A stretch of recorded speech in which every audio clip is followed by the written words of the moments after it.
Harían falta 10, 15, 20 programas para poder abordar su propio enigma. Pero, queridos amigos, estoy seguro que hay una historia que para mí y para muchos, aunque no sea muy conocida, es el gran secreto de Cristóbal Colón. ¿Queréis conocerlo? 10 y 10 minutos, hoy hasta las 11, Milenio 3 especial. Juanma Frasquet, hoy es el capitán de nuestra particular carabela del misterio. También Katia Rocha, por supuesto, y Carmen Porter. Buenas madrugadas. Buenas noches, Iker. Bueno, buenas madrugadas, es verdad, yo estoy como siempre, ya estoy fuera del tiempo y el espacio. Ya sabes que particularmente Cristóbal Colón me emociona, es un personaje del que creo que queda tanto por contar. Hoy mismo, en este Estudio 1, bueno, en la emisora, en la cadena SER, muchos amigos me preguntaban, ¿qué vamos a contar? Bueno, unos minutos, por favor, porque hay cosas sorprendentes, y cosas que no dicen ocultistas, ni gente extraña con túnicas, no. Vamos a hablar con historiadores, con antropólogos y con forenses. Carmen, me gustaría que escucháramos primero a una auténtica autoridad en la materia de la historia, que yo creo que va a meter el primer espadazo para muchas conciencias. Va a contarnos una cosa sorprendente. ¿Quién es este hombre? Se trata de Manuel Fernández Álvarez. Nació en 1921 en Salamanca, es profesor emérito de la Universidad de Salamanca y miembro de la Real Academia de la Historia. Libros como Carlos V, Felipe II, auténticos bestsellers de la historia, uno de los hombres más reputados de la historia, pura, dura y ortodoxa, nada que ver con los misterios, pero es que los misterios, amigos, también están en la historia. Vamos a contaros con el equipo de producción de la cadena SER una aventura fascinante. Pero antes pongámonos en situación. Ocurrió algo. Colón vivía en Portugal, en Madeira, concretamente en la isla de Porto Santo. Y allí ocurrió algo que cambió su vida. Allí ocurrió algo que le obligó tiempo después a iniciar una aventura de la que creo que no somos conscientes. 5 siglos antes de que el hombre saltara al espacio, con la misma dimensión, con la misma locura, un hombre se adentró en lo desconocido.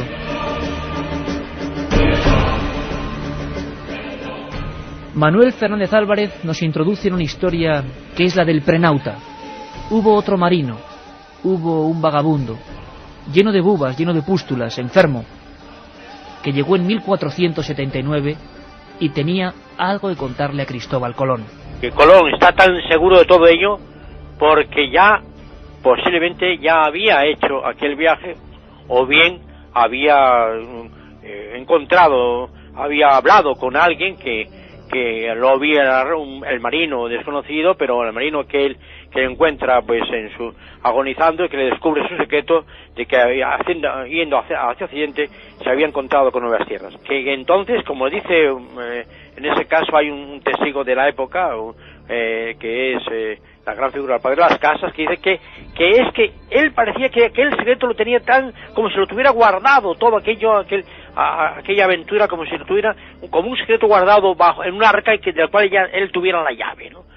Es decir, que esa seguridad de Colón verdaderamente es lo que asombra, lo que te llena de interrogantes y de, bueno, ¿cómo puede ser esto así? Profesor emérito de la Universidad de Salamanca, don Manuel Fernández Álvarez. ¿Cómo puede ser esto así?, dice él. ¿Qué misterios oculta el pasado de Cristóbal Colón? ¿Sabíais que Cristóbal Colón escribió un libro que se llamaba Las Profecías? ¿Sabéis que en el documento que cambió nuestra historia, el firmado entre Cristóbal Colón y los Reyes Católicos, las llamadas Capitulaciones de Santa Fe, aparece un texto mucho antes del primer viaje en que dice que las tierras que ya han sido descubiertas? Bueno, queremos que sepáis este gran secreto, que lo compartamos entre todos. El equipo de producción de la cadena SER, dirigido por Mariano Revilla y con guión de este vuestro amigo Iker Jiménez, y con un montón de auténticos profesionales de los que luego daremos el nombre, ha querido idear, recrear, contaros en una especie de teatro del aire qué pudo pasar en 1479 en la isla de Porto Santo, cuando nadie se acordaba de un hombre llamado Cristóbal Colón.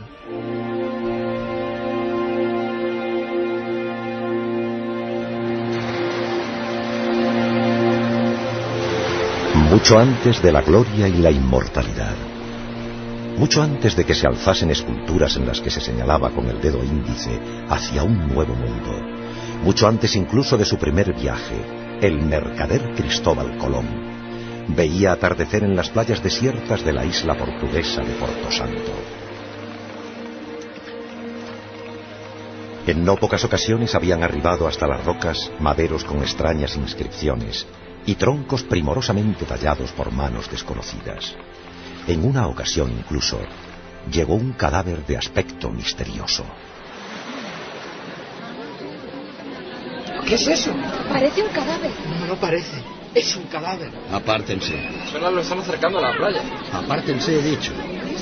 ¿Qué opina, doctor? Este hombre lleva muerto mucho tiempo. Tiene la carne podrida. Sí. Este cadáver habrá pasado semanas o incluso meses a la deriva. Pero mire, doctor, fíjese en el rostro. No parece un cristiano.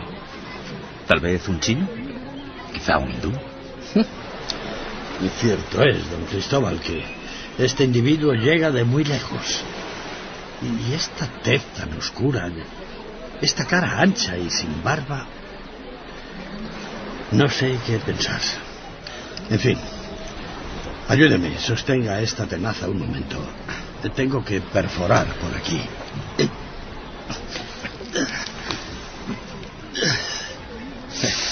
Es curioso.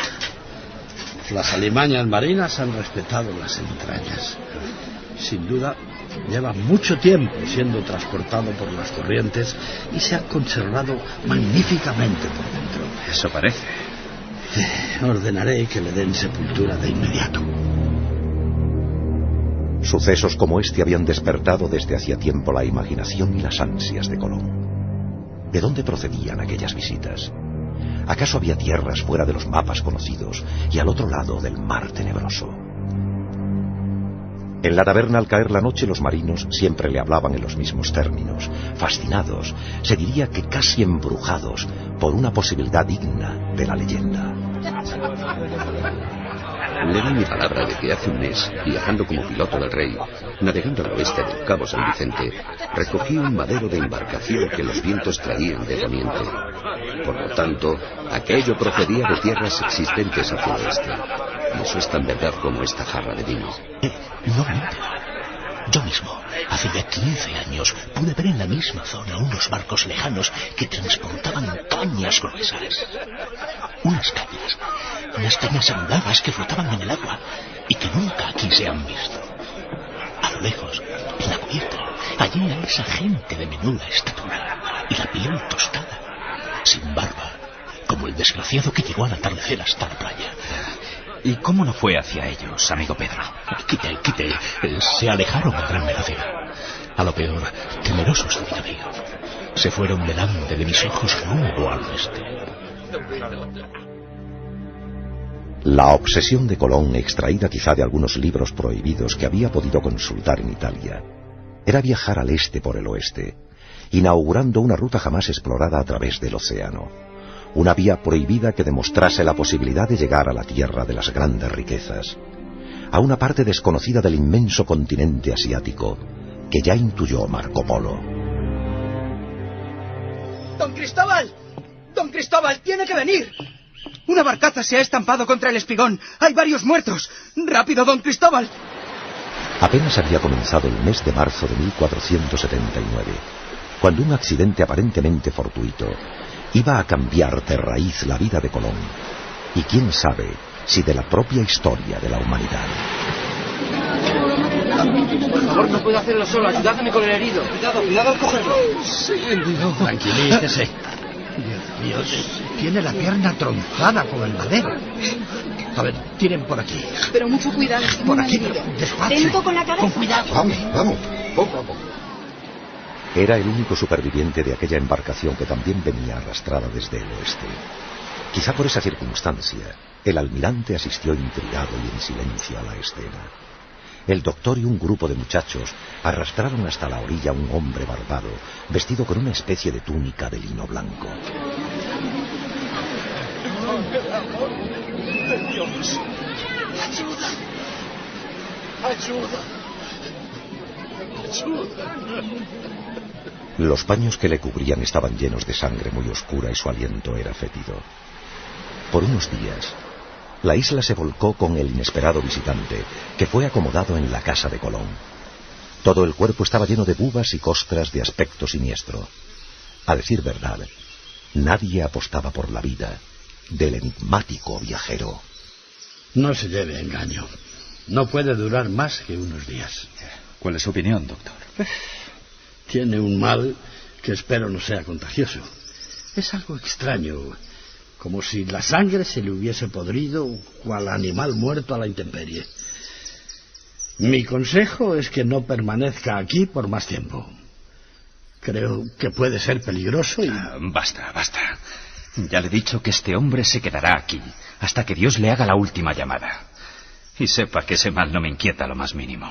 Pero, don Cristóbal, ¿realmente cree que un enfermo que agoniza le puede dar información valiosa para sus estudios? Por cierto, esa ropa de lino que lleva debería ser quemada de inmediato. Aquí no se va a quemar nada de ese enviado. ¿Enviado, dice? Sí, enviado del destino. Y en el momento justo. Por el amor de Dios. A ver si este mal propaga la locura y el delirio y ya le está afectando. No.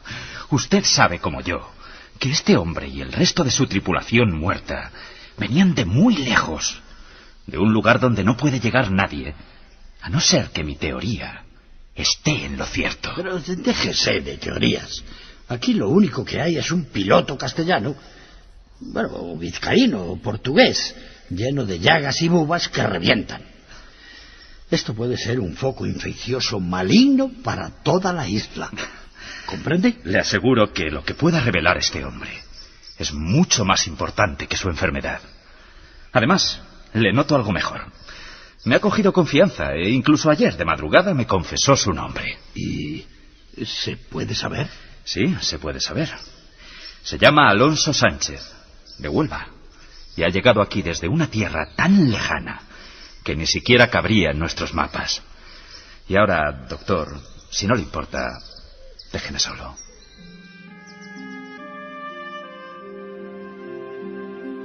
A la luz de las velas y durante casi una semana, los dos hombres hablaron en secreto encerrados en el torreón. Uno de ellos, con el rostro cadavérico y postrado en la cama, y el otro, ansioso, apuntando todo lo que salía de la boca de aquel hombre.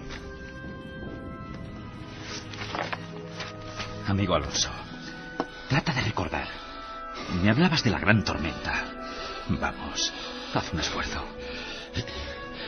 Íbamos cargados de frutas y maderas, navegando por el Golfo de Guinea. Y entonces el cielo se convirtió en un infierno. La mar, quizá enfurecida por nuestra codicia, nos fue llevando hasta un territorio desconocido para nosotros. Durante semanas, perdida ya la noción del tiempo, vimos unas rocas gigantes y unos chorros de agua y vegetación. Y allí hincamos las rodillas. La mayoría ya habían muerto de frío y hambre. Calma, Alonso, calma. El extremo de Asia, sin duda. ¿Y visteis a sus gentes? ¿Y las casas con techos de oro macizo? Perdone, pero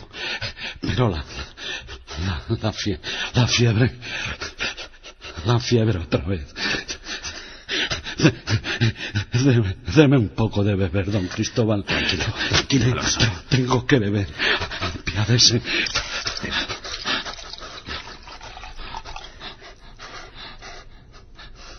Tómala con cuidado. Así, tranquilo.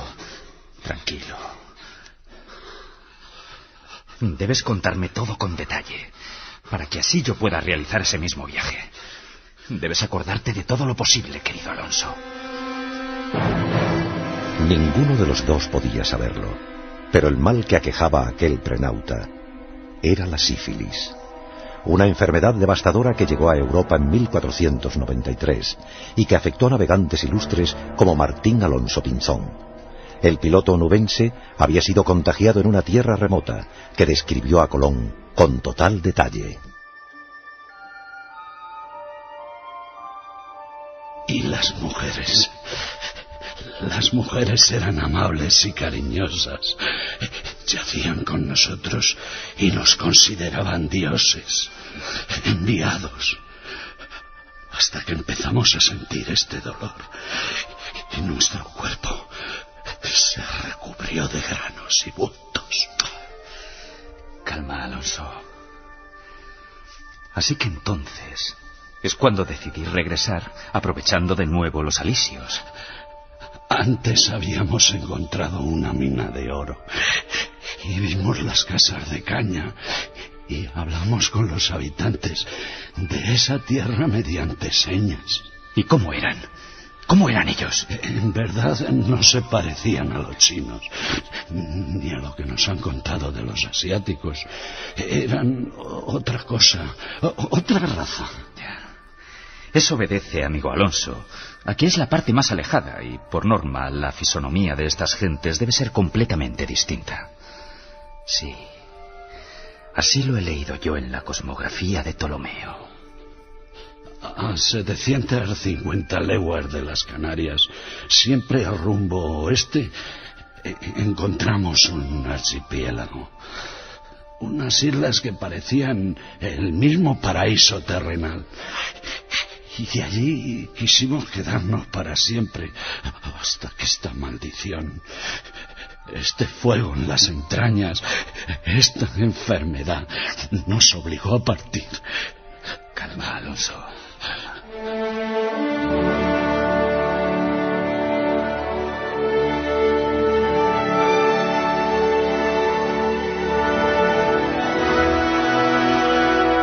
Su tozudez por iniciar este viaje ha valido más que todas las recomendaciones de mis consejeros, don Cristóbal. Le felicito. No sé qué nos llegará de esas tierras, si el oro que me promete o más problemas. Lo único cierto es que le deseo que Dios le acompañe en esta desconcertante aventura. Habían pasado 13 años y en la Granada recién reconquistada, Isabel y Fernando firmaron las capitulaciones de Santa Fe, por las cuales el antaño fracasado navegante se convertiría en almirante de la mar océana. Se rubricaba así un poder casi infinito en todas las tierras que fueran descubiertas, un poder y una gloria que jamás aquel hombre hubiese soñado. Almirante, hay algo que no me resisto a preguntarle de nuevo. Usted dirá, Alteza. ¿Cómo se puede tener un conocimiento tan preciso de valles, minas, montañas y ríos de un lugar en el que nadie ha estado jamás? Milenio 3. En la SER. Puede pensar que hemos contado una leyenda. Ya escuchabais antes al profesor emérito de Salamanca, Manuel Fernández Álvarez. Esta historia de Sánchez de Huelva, algunos le llaman así, Alonso Sánchez de Huelva, otros simplemente desconocen la identidad de este prenauta, aparece en los más importantes libros de historia y ha sido motivo de auténticas disputas durante siglos. El primero que hace alusión a Alonso Sánchez de Huelva es Juan López de Velasco. Habla de él en una de las primeras crónicas, en torno a los descubrimientos, hacia 1547. El padre José de Acosta, en la Historia Natural de las Indias, no dice el nombre del piloto, pero dice que aquel marinero, habiendo sido acosado por un terrible e impetuoso temporal, reconoció el Nuevo Mundo y dejó por paga el buen hospedaje antes de su muerte a Cristóbal Colón, narrándole la noticia de una cosa tan maravillosa. En 1639, en su libro Varones Ilustres del Nuevo Mundo, escrito por Fernando Pizarro Orellana, sí, del linaje de los Orellana, se comenta que el piloto Sánchez de Huelva, al hallarse en tierra casualmente descubierta, tomó todos los datos náuticos antes de volver a partir, y después, en el regreso, a punto de morir, narró su secreto a Cristóbal Colón. El padre Gumila, en su Orinoco Ilustrado, también en el 1639, asegura: la nave de los vizcaínos, arrebatada por vientos y mares, en el siglo XV, después de ir a la isla de Madeira, llegaron justo al punto donde se encontraba el navegante conocido como Cristóbal Colón, el cual conoció las ideas concebidas y logró tomar datos y apuntes náuticos de aquellos desgraciados que realmente habían descubierto un nuevo continente. Pi y Margall o Severiano do Porto, en una auténtica disputa, diciendo que sí, que no, Sánchez de Huelva existió, no existió, aseguraban que ese piloto falleció, dejando al genovés, a Cristóbal Colón, por heredero de todos sus papeles. Cristóbal Colón, aseguran los dos, los conservó en el más profundo de los secretos.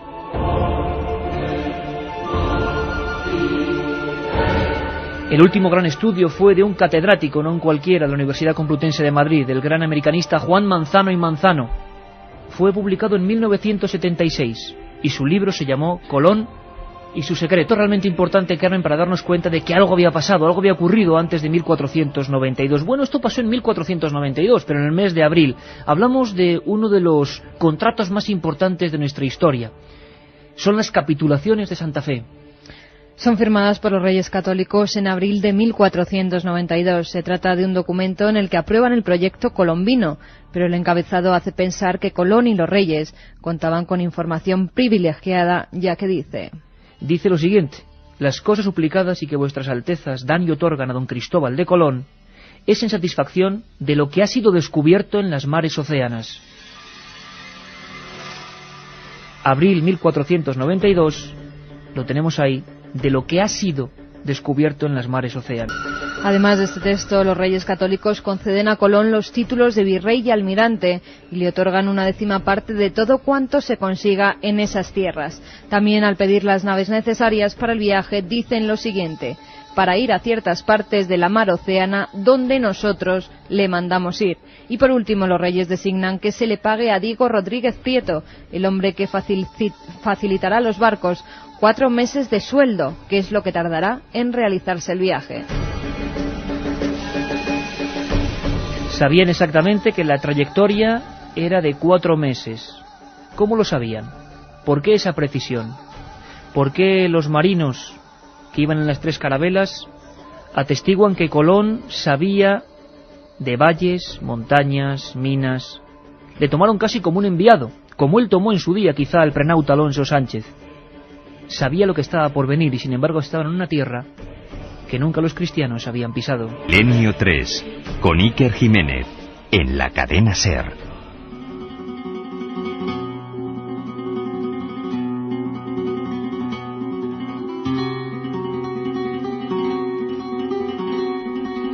Por cierto, Milenio 3, cuyas emisiones habituales son el viernes de 1:30 a 3 y los domingos de 3 a 4. Lo decimos porque sabemos que estáis muchos escuchándonos, escribiéndonos al 7640, a pesar de que no hemos abierto el buzón de los mensajes, y sabemos que muchos estáis en las carreteras. Mucho cuidado, por favor. Tenemos que disfrutar de este gran viaje radiofónico, este viaje del secreto de Colón. Ponemos esta música porque hemos querido viajar a Huelva. Hay una cosa que es sorprendente. Desde luego, muchas veces en los libros de historia habitual, aunque hemos visto que también hay referencias, no se ha enseñado quién ha sido ese prenauta. Entonces, ¿por qué en Huelva, en un parque, hay un monumento a este predescubridor de América? ¿Por qué en pleno corazón de Huelva existe la estatua solitaria de Alonso Sánchez, el piloto?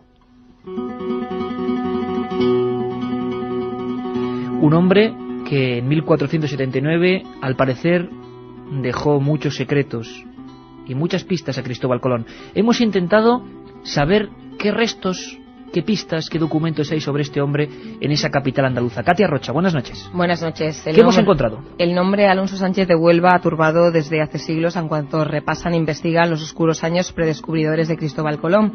En cuanto a la educación, al sistema educativo que tenemos en España, es en segundo de la ESO cuando los alumnos estudian por primera vez el descubrimiento de América. Al menos así consta en el temario de la editorial Anaya, que es una de las más utilizadas y la que hemos consultado. Es con 14 años cuando se imparten los primeros conocimientos de Cristóbal Colón, porque no hay ninguna referencia, ni siquiera en hipótesis, de posibles antecedentes de los viajes marítimos al otro lado de nuestro viejo continente. Pero en Huelva, a los alumnos le debe ser familiar este nombre de Alonso Sánchez de Huelva, aunque solo sea por lo que lo tiene en la estructura de su ciudad. Se puede visitar el Instituto Alonso Sánchez de Huelva, allí todos sus alumnos sabrán perfectamente quién es, está en la avenida Pío XII sin número. También existe el Parque de Alonso Sánchez, uno de los lugares más visitados por sus impresionantes vistas de la ciudad de Huelva, y dentro de ese parque está el monumento a Alonso Sánchez. También existe una calle, está al final del Paseo de Santa Fe, es la calle Alonso Sánchez o calle Puerto, que poseía uno de los aljibes más bonitos de Andalucía. Además, y como dato práctico, allí está la Oficina de Información al Consumidor. Por lo tanto, amigos, no estamos hablando de un cuento, ni de una leyenda.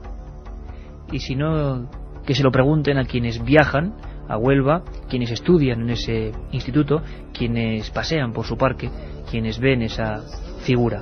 Son, nunca mejor dicho, los grandes enigmas de la historia. Por lo tanto, el más famoso grito de la historia, el que da Rodrigo de Triana, venía con información privilegiada. ¿No era una cosa casual? ¿Quién sabe? 87 tripulantes de aquel viaje, el primer viaje supuesto, por supuesto, de Cristóbal Colón, porque desde luego la historia del prenauta daría un giro importante a toda esta historia bien conocida. Los 39 de la Santa María, los 26 de la Pinta, los 22 de la Niña. Esos hombres veían en Colón a un auténtico adivino, a un auténtico hombre que se adelantaba a lo que estaba por venir. En algunos de los lugares incluso les anunciaba, por ejemplo, que ahí estaba Sabá. Incluso tenía los regaños Cristóbal Colón de decir que desde ese lugar él tenía información de que habían salido los Reyes Magos. Incluso también Cristóbal Colón aseguraba que un poco más allá se iban a encontrar con una mina, con unos chorros gigantescos que caían desde las montañas, con unas ensenadas. ¿Os imagináis la cara de aquellos pilotos? ¿De aquellos marinos? ¿Cómo Colón tenía conocimiento de todo eso? Otra de las cosas, tantas, que envuelven la figura brumosa de don Cristóbal, es su libro sobre las profecías. Vamos a conocerlo. Las primeras traducciones de este libro las publicó el gobierno italiano con motivo de la conmemoración del 4º centenario del descubrimiento de América.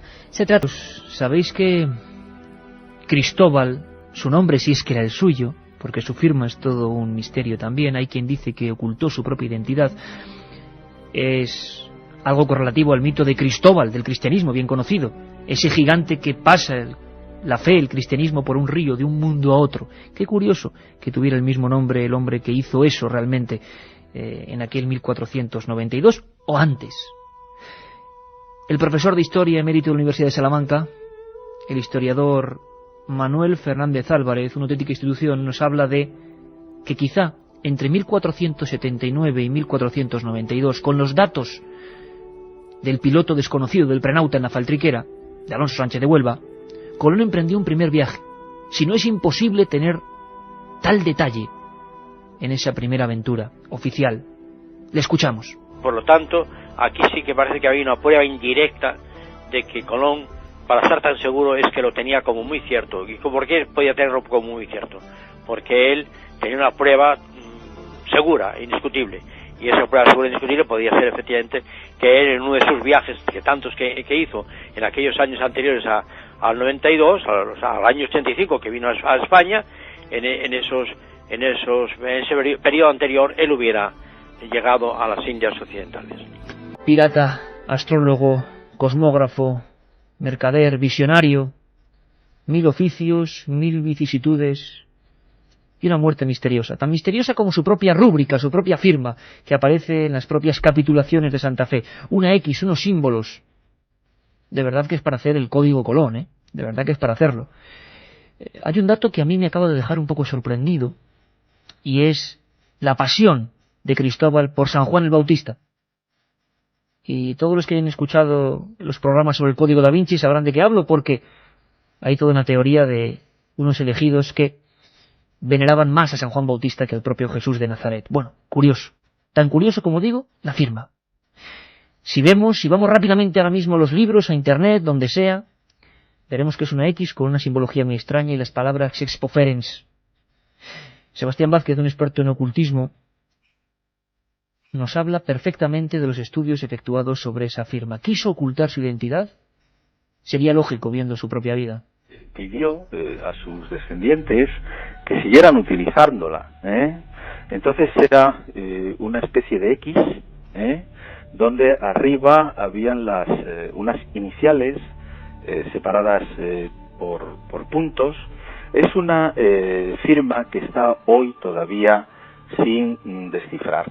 Pero ya incluso en el propio nombre de Cristóbal, suponiendo que él se llamara así, es decir, que él no hubiese cambiado su propio nombre, si recordamos en la tradición cristiana, Cristóbal es aquel gigante que sobre sus hombros coge a esos viajeros para cruzar unas aguas y cruza al niño Jesús, el famoso milagro de Cristóbal. Es decir, es muy curioso que este personaje que realmente lleva al cristianismo, lleva al Cristo desde un lado a otro del océano, tiene el mismo nombre mítico que en la tradición cristiana, de ese personaje gigantesco que hacía también ese periplo. Han encontrado esos restos de naves vikingas del siglo X y XI.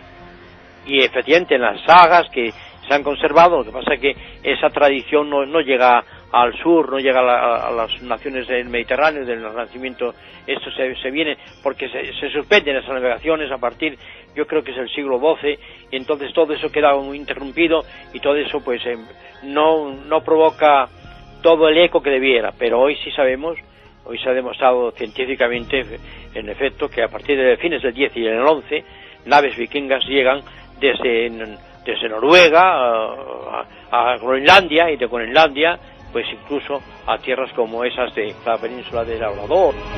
Cuadrado, el técnico que se ha esforzado tanto para hacer esa dramatización sobre el secreto de Colón, dejaba claro, y el propio argumento dejaba claro, que antes incluso del prenauta habían llegado hombres a la deriva, hombres con la carne podrida, o incluso maderos tallados, con una caligrafía, con un lenguaje que nadie osaba comprender.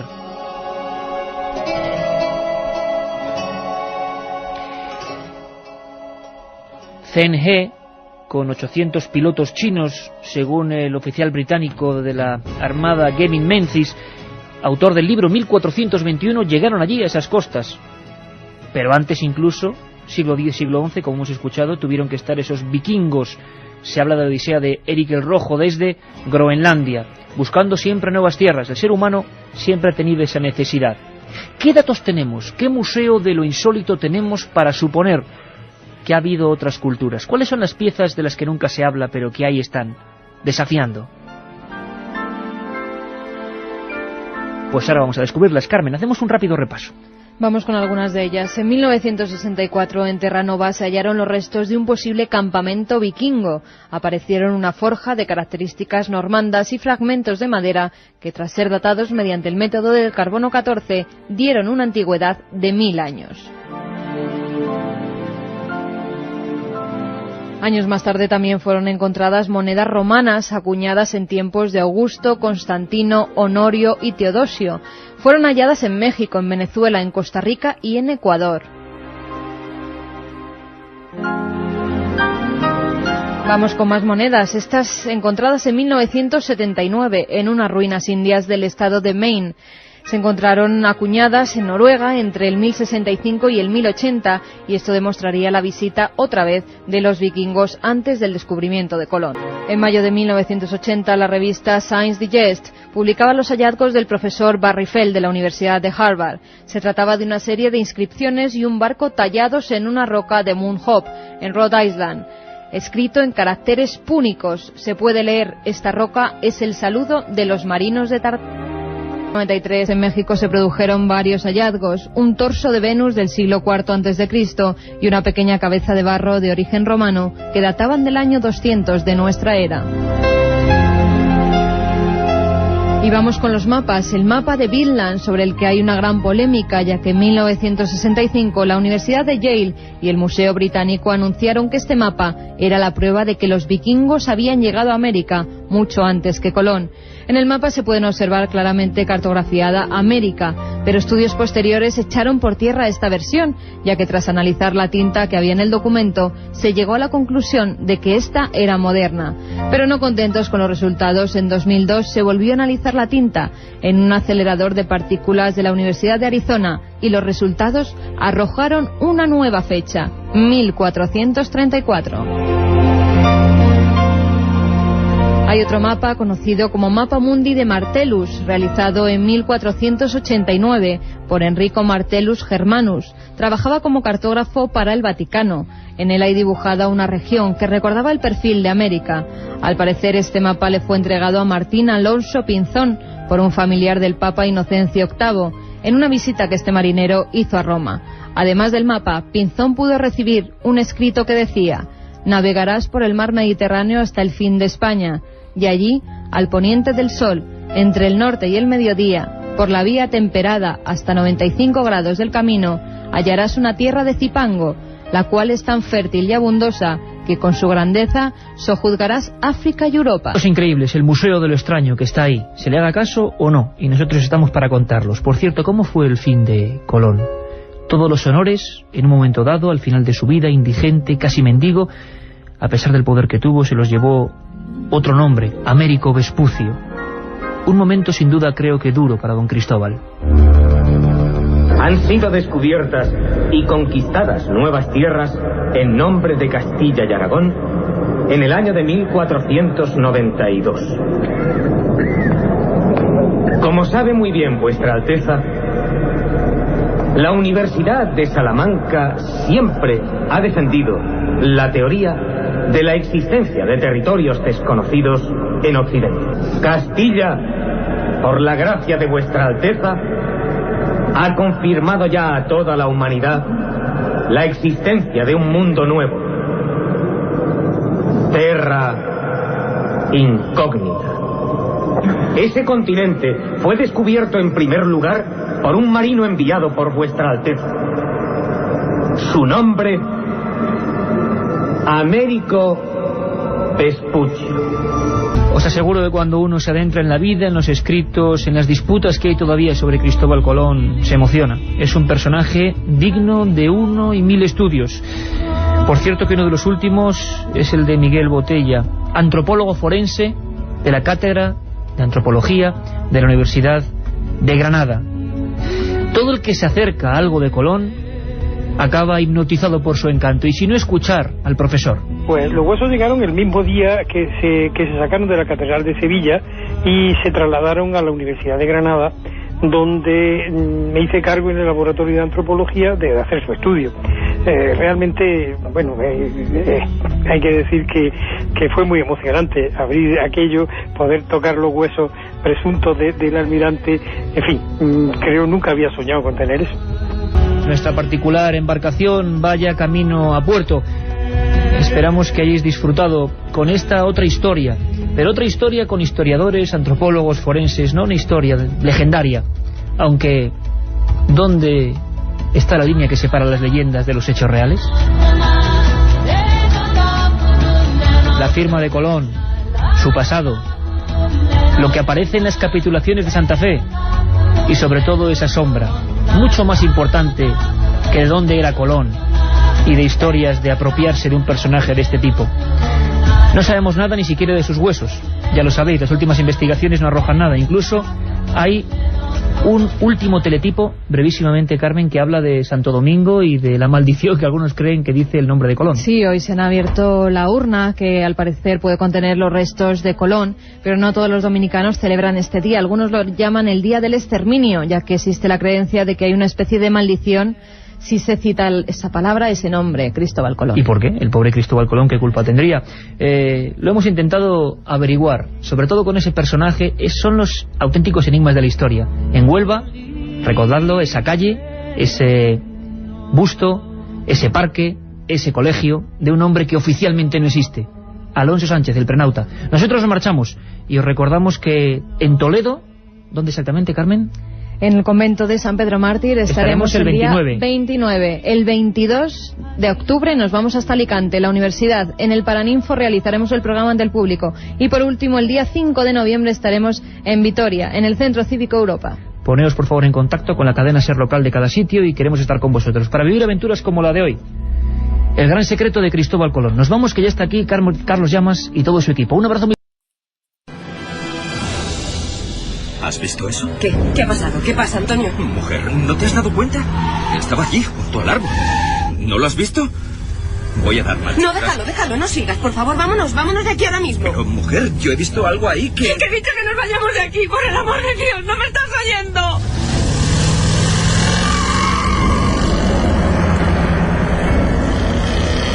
Aquel matrimonio, regresando de sus vacaciones, circulaba por la vieja Nacional 5.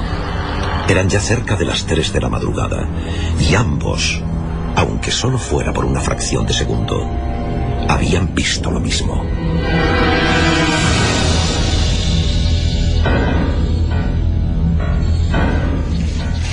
Yo te digo que eso son fantasías. ¿Cómo demonio va a haber una mujer ahí a esas horas bajo la tormenta? Tú lo que pasa es que te habías pasado con el champán. Que no, que ya sabes que no bebo, Ruiz. No me vengas con tonterías. Estaba allí y yo la vi. Estaban mirándonos fijamente, muy cerca del arcén. Mi mujer desde entonces tiene pesadillas. Esa noche se puso muy nerviosa porque la vio como yo. En un primer momento no quiso decírmelo, pero fue al parar cuando le entró la histeria. Yo miré hacia atrás por el espejo y no lo sé. Había algo. Era como un traje blanco moviéndose. Un traje roído, como de mendiga, lleno de manchas. Creo que era una mujer con el pelo mojado. Dios. Lo que no puedo olvidar es la cara alargada, huesuda, acercándose entre la oscuridad. Es algo que no se me va de la mente. No se me va. Caramba, Antonio, no te pongas así. La verdad, yo bromeaba, pero te juro que no quería... Estaba bajo el árbol y juraría que lo que acunaba era un niño. La vi como en un flash, en el momento de dar las largas. Estaba allí, Ruiz, te doy mi palabra que estaba allí y que quería decirnos algo. Pero seamos lógicos. Quizá fuese una vagabunda, alguien perdido en mitad de la lluvia. Tampoco es demasiado extraño. Es que había algo más. Algo que no estoy seguro de si es imaginación mía, porque ni siquiera se lo he querido preguntar a mi mujer.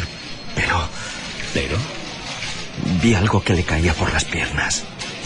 Algo que me dio la impresión que era sangre. Como si aquella mujer perdida acabara de ser acuchillada o asesinada allí mismo. Durante varias noches Antonio Beltrán no pudo conciliar el sueño. Más de una vez estuvo tentado de coger el coche y acercarse de nuevo a aquel lugar en mitad de la madrugada. Pero al final algo, quizá el instinto, le hacía desistir. A pesar de ese miedo, su curiosidad iba creciendo, al mismo tiempo que el silencio de su esposa se hacía cada vez más profundo y distante. ¿Qué te ocurre, mujer? Te veo muy desmejorada. Nada, tómate el café. Son esos sueños que no me dejan en paz. ¿Sueños? ¿Y qué es lo que sueñas, querida? Tú también lo haces. Me he despertado varias noches y te he visto hablando solo. Es como si los dos estuviésemos soñando lo mismo desde aquella noche. Por favor, basta ya de seguir con esa historia. Lo que vimos fue un simple reflejo. Mira, he leído en un libro que los científicos tienen una explicación para estos efectos. La lluvia, los faros del coche y el asfalto producen una especie de... Lo que tú digas. Me vuelvo a la cama. La necesidad de saber quién era aquella extraña mujer y qué hacía allí crecía cada vez más en el interior de Antonio Beltrán. Al mismo tiempo era consciente de que casi todas las noches algo se cruzaba en sus sueños, una y otra vez, con gran definición. Era sangre, viscosa sangre humana, chorreando en un reguero carretera abajo, hasta humedecer la tapia blanca. No te negaré, querido amigo, que más de uno de los soldados han visto lo mismo que tú. ¿Pero exactamente en el mismo sitio? Junto a la vieja tapia, bajo el árbol, allí mismo. El despacho del sargento Arias era austero y viejo. Desde la ventana podía verse la carretera y el punto exacto del que estaban hablando. La amistad forjada desde hacía más de 30 años y los rumores que circulaban por una ciudad como Badajoz habían llevado a Antonio hasta allí. ¿Y es verdad lo que cuentan del soldado aquel que una noche... Tan cierto como este informe. Ahí lo tienes.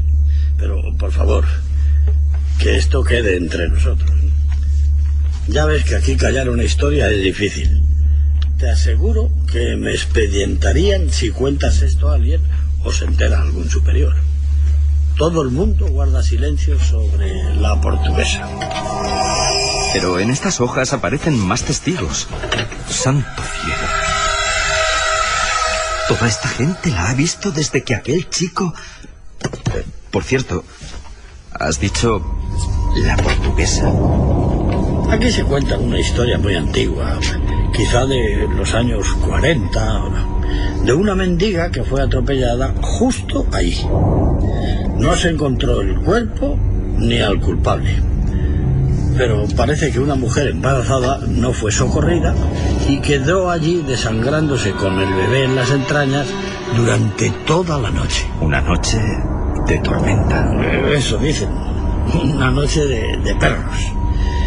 Y desde entonces, toda esa gente que aparece en estos informes ha venido a la base a denunciarnos lo mismo, la misma aparición. Bueno, sobra decirte que todo esto se guarda en ese mismo cajón y de aquí ya no sale. ¿Y esta foto? Dios, ¿esto qué es? Para Antonio fue un gran impacto encontrarse con aquella imagen de una cabeza destrozada, como si fuese una sandía reventada contra el asfalto. La fotografía en blanco y negro, adjunta al grueso expediente, mostraba además el cañón de un fusil que se asomaba como una sombra. José Mateo Cano, 20 años, suicidio. Un tiro en la boca en esa garita que ves ahí, pegada a la carretera y al árbol. El rincón de la portuguesa, para hablar claro. Sus compañeros nos confesaron que andaba muy nervioso siempre cuando le tocaba hacer guardia allí. A alguno le había hablado de un sonido como una risa que poco a poco se hacía más audible y que salía desde los arbustos del otro lado de la carretera. Al parecer, una de esas noches, llegó a ver la figura de la mujer, con el traje manchado y como flotando, una mujer mayor con una sonrisa, algo que iba avanzando en su dirección. Así hasta que se descerrajó un tiro en la boca. Ahí lo ves perfectamente. Y lo grave es que no ha sido él. Desde el mismo momento en que se construyó esta instalación militar, ha habido gente que la ha visto. Una noche de hace un par de años, 3 soldados abrieron fuego contra una figura que avanzaba en la oscuridad. Y justo antes de aparecerse, también habían escuchado un misterioso sonido, como un llanto.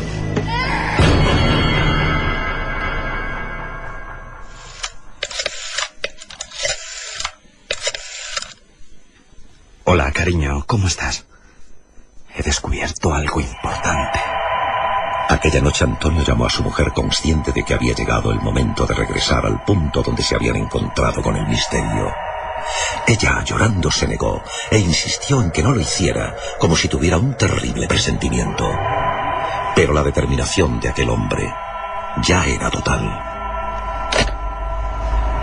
Pasadas las 2 de la madrugada, decidió dejar de recorrer la carretera en un sentido y otro. Puso el vehículo en una especie de camino vecinal, casi a la sombra de un árbol. Apagó los faros y el motor, y en mitad de la negrura, echó los seguros de las puertas. No era capaz de poner pie a tierra. Y ahora se pone a llover. Dieron las 3 de la madrugada, y aferrado a la cámara de fotos que sostenía entre las manos, con el fin de demostrar que lo que había visto era real, siguió vigilando cada palmo de terreno con los ojos muy abiertos y casi pegados al parabrisas. El viejo árbol sin hojas, la tapia, el arcén. ¿Qué es esto? Parece un niño. Encendió las luces estremecido. Había sentido algo después de escuchar esa voz. ¿Qué está pasando? Al dar las largas y enfocar el viejo muro, se dio cuenta de algo muy extraño. En la parte inferior estaba surgiendo algo parecido a una mancha, una oscuridad, una sombra húmeda que poco a poco se iba haciendo más grande. Y entonces las tenazas del miedo, del más profundo terror, le hicieron arrancar el coche. ¡Arranca! Era inútil. El motor estaba completamente ahogado y él a punto del colapso. Empujó la puerta con todas sus fuerzas para salir, como si algo interno le dijese que tenía que alejarse a toda costa de allí. Lo intentó varias veces, pero... ¡Ábrete! ¡Ábrete, maldito! ¡Ábrete! Fue entonces al mirar por el rabillo del ojo, cuando sintió un frío subiendo por cada uno de los huesos de su columna. Fue entonces cuando se quedó rígido como una estatua. Notó una respiración helada en su nuca.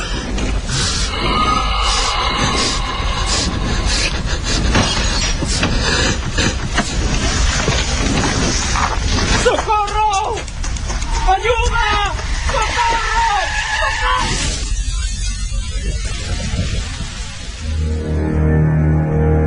Antonio Beltrán vio algo antes de morir atropellado en mitad de la vieja carretera nacional. Algo en el asiento de atrás de su propio vehículo. Algo que sobre las 3 de la madrugada de aquella lluviosa noche de 1978 había entrado en el coche sin abrir las puertas, que estaban cerradas con seguro. Algo que muchos llamaban la Portuguesa.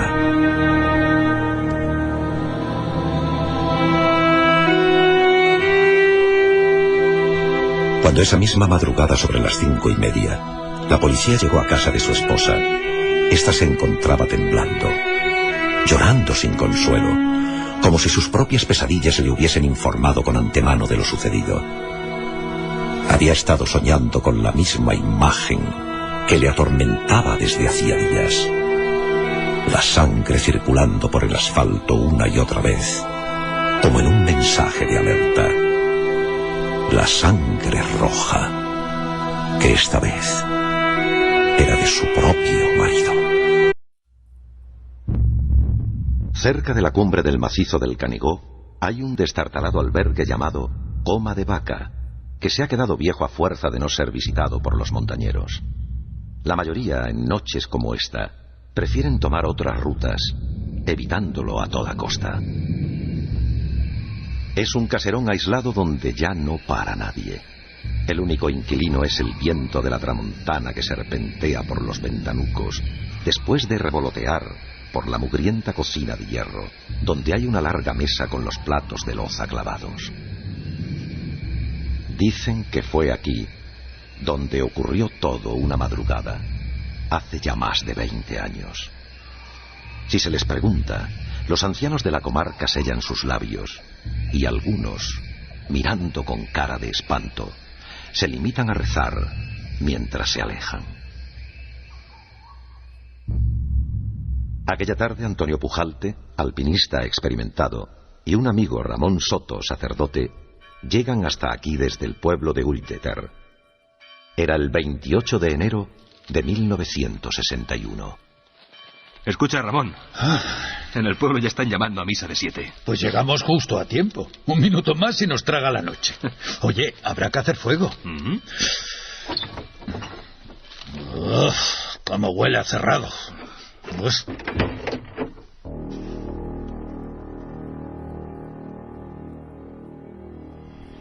El inicio de la noche transcurrió tranquila. La idea de los dos excursionistas, grandes aficionados a la astronomía, era montar un pequeño equipo de observación sobre la cima del monte y desde allí escrutar uno de los mejores firmamentos de Europa. ¡Santo cielo! Esto es una maravilla. Alcánzame esa lente. Uy, merece la pena pasar este frío, hermano. Mira, mira, mira, mira con qué nitidez se ve Júpiter.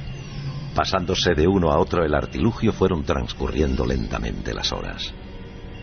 Pero justo a las 11 en punto. ¿Estás oyendo eso, Ramón? Es un niño. Un niño perdido y suena muy cerca de aquí. justo detrás de la casa. Vamos.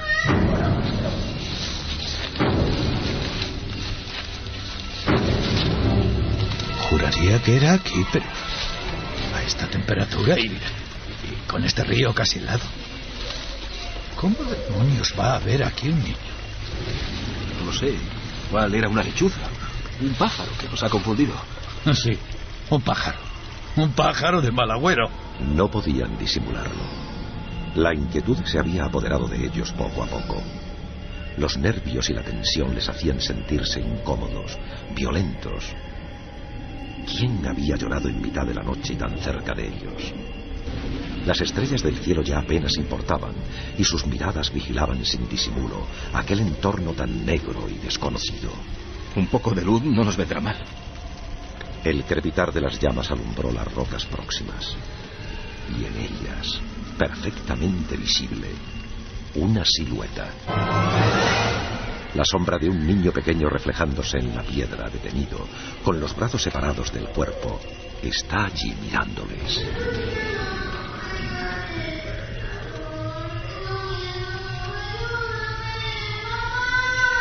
Ahí hay gente rara. ¿Los estás viendo? No comprendo bien lo que dicen. Creo que deberíamos refugiarnos. Esto no me gusta nada. El miedo ya se había hecho presente en los dos amigos. Ambos sabían que aquello no eran personas corrientes, y casi a la carrera abrieron el portón de la casa. ¿Qué es eso? ¿Quién anda ahí? ¡Enciende la linterna! ¡Enciende la linterna! Nadie respondió. Por un momento el haz de luz se volvió. De pronto, algo comenzó a escucharse. ¿Oyes eso? ¿El qué? ¡Calla, calla! Hay alguien ahí arriba. ¡Santo Dios!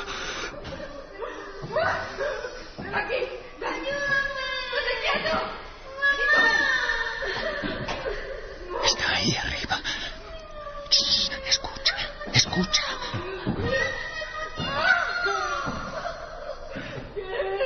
Es el mismo lamento de antes.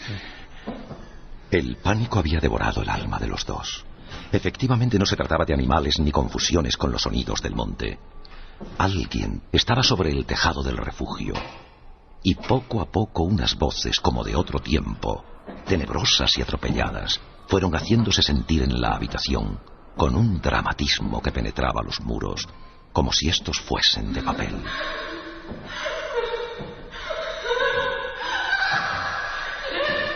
Durante toda la noche los dos amigos asistieron a esa extraña escena, a unas voces que quizá revelaban alguna verdad olvidada en aquel lugar y que clamaban venganza.